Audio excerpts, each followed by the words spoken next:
Assalamualaikum warahmatullahi wabarakatuh. Saya Nisa Arina Anjanila, NIM 122051833317. Di sini saya dari kelompok 1 akan menjelaskan tentang pengertian media pembelajaran.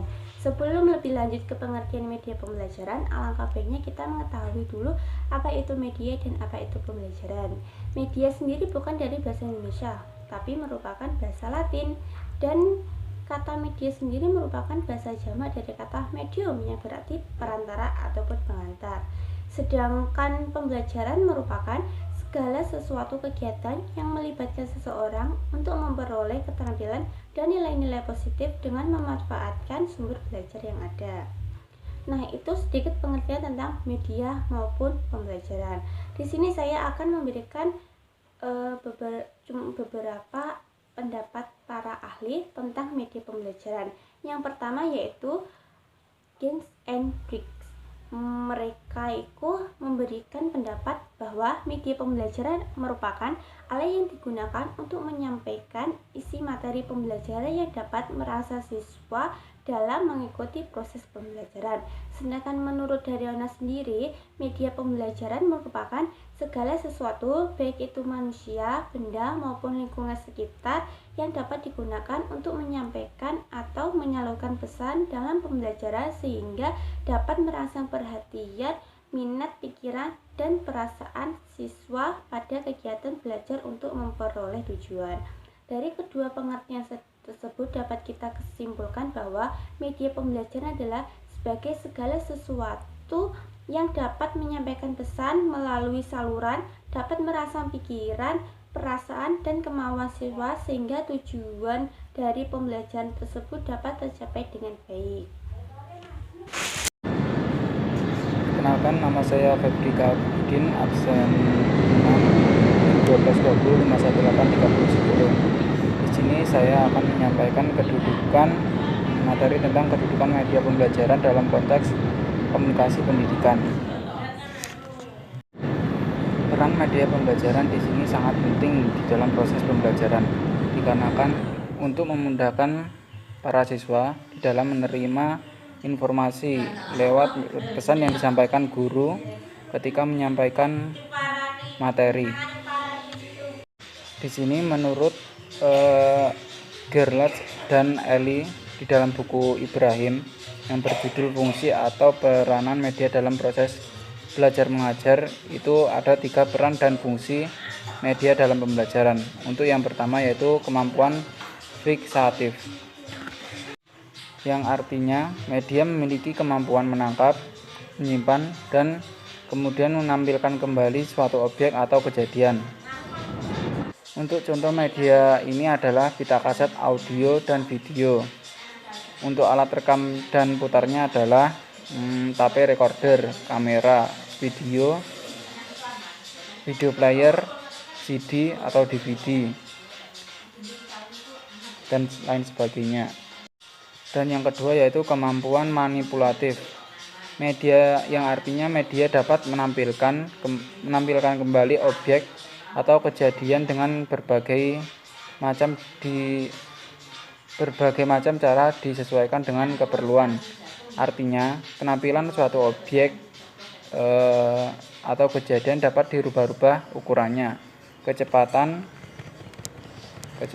dan serta dapat diulang-ulang. Untuk yang ketiga yaitu kemampuan distributif, yang artinya media di sini dapat menjangkau audiens yang sangat banyak dalam sekali penampilan objek atau kejadian. Media dapat digunakan untuk keperluan pembelajaran baik secara klasikan maupun individual. Dalam pembelajaran klasikal, media menjadi bagian integral dari proses pembelajaran itu sendiri. Melalui penggunaan media, siswa dapat terlibat langsung dengan materi yang sedang dipelajari. Misalnya penggunaan media realita atau benda-benda nyata. Di sini akan memberikan pengalaman belajar yang sesungguhnya kepada siswa. Untuk selanjutnya yaitu fungsi dari media pembelajaran. Fungsi media pembelajaran menurut McKenna dalam buku Media Pembelajaran oleh Sikabuden bahwa media terdiri dari fungsi yaitu mengubah titik berat pendidikan formal, yang artinya dengan media pembelajaran yang sebelumnya abstrak menjadi konkret, pembelajaran yang sebelumnya teoritis menjadi fungsional praktis, membangkitkan motivasi belajar, memperjelas penyajian pesan dan informasi serta memberikan stimulasi belajar atau keinginan untuk mencari tahu. Untuk selanjutnya yaitu proses komunikasi dalam pembelajaran. Di sini faktor-faktor keberhasilan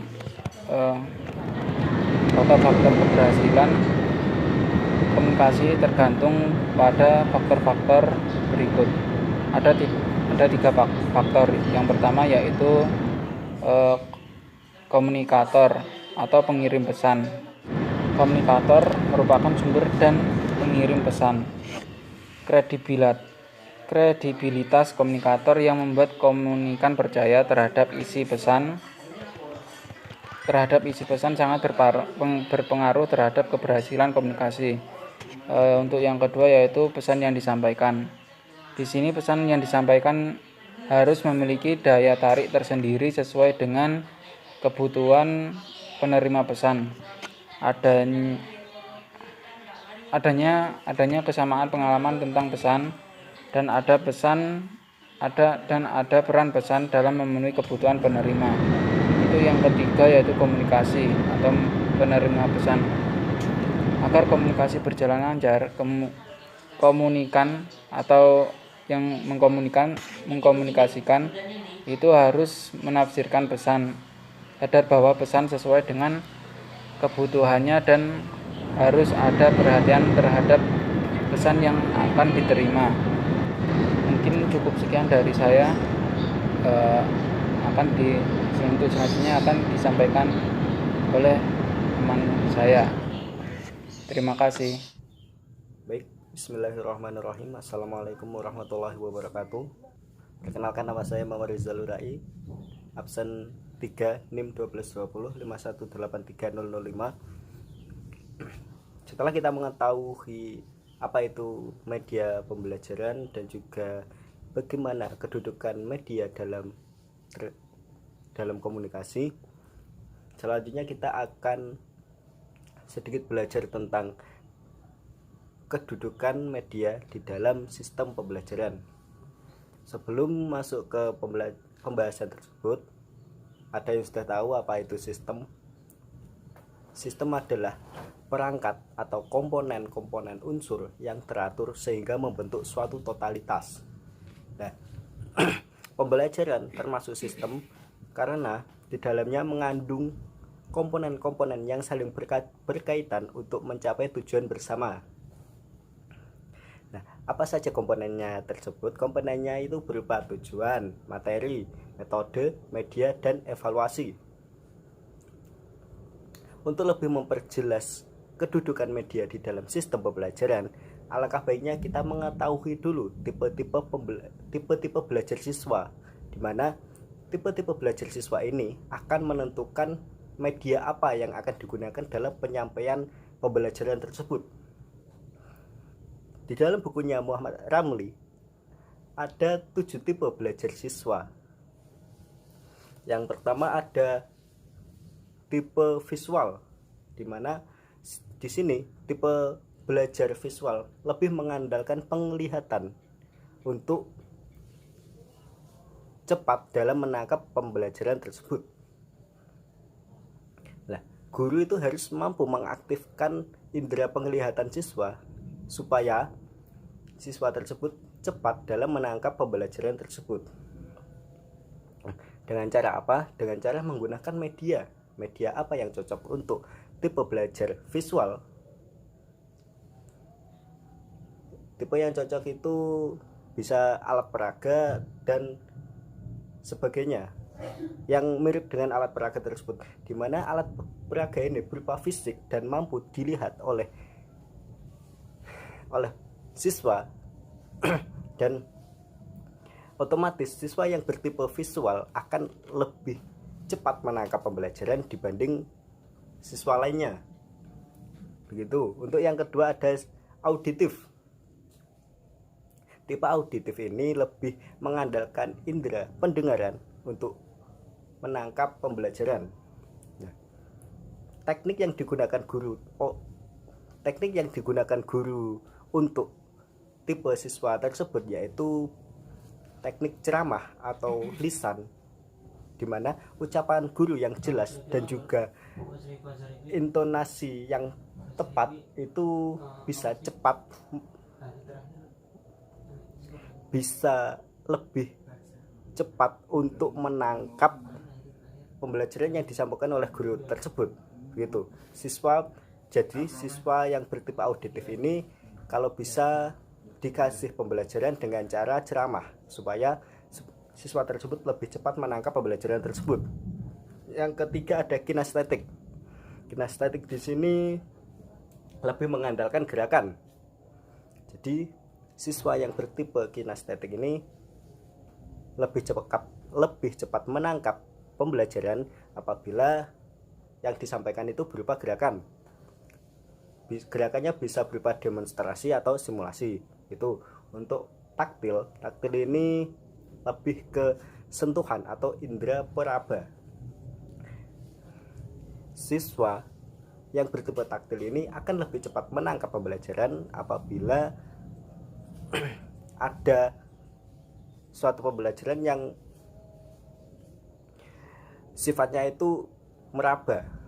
Contoh, kita akan membedakan buah mana yang segar dan busuk dengan tanpa melihat.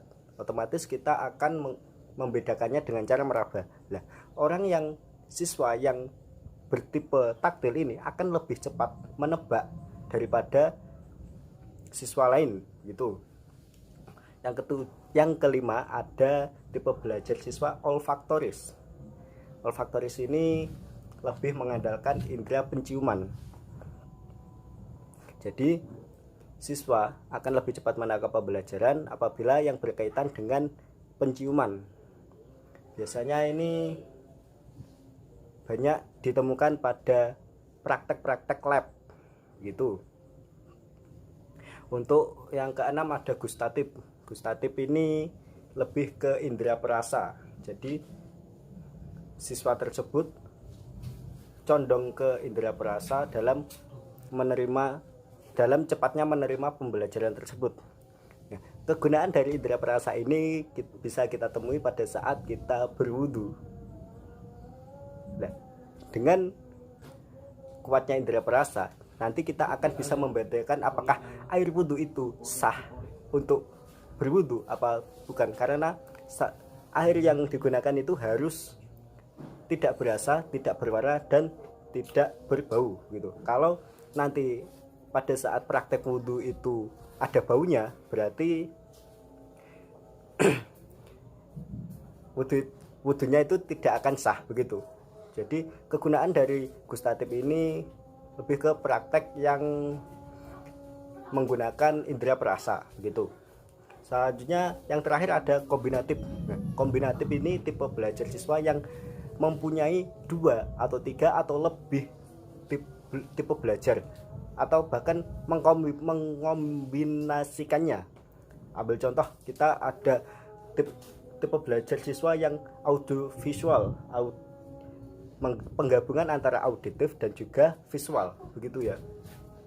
Nah, media yang digunakan lebih cocok kalau audiovisual itu bisa berupa televisi yang bisa mengirimkan yang ada gambarnya dan juga ada suaranya gitu. Nah, dengan media tersebut siswa akan lebih cepat menangkap pembelajaran tersebut. Nah, setelah mengetahui tipe belajar siswa sebanyak 7 tadi, jelas bahwa kedudukan media dalam pembelajaran dalam sistem pembelajaran setelah mengetahui tipe-tipe belajar siswa 7 tadi, jelas bahwa kedudukan media dalam sistem pembelajaran itu merupakan bahwa media adalah sebagai medium penyampaian pesan-pesan pembelajaran yang tetap harus dikendalikan dan dimanipulasikan dan diakuntabilitaskan oleh guru.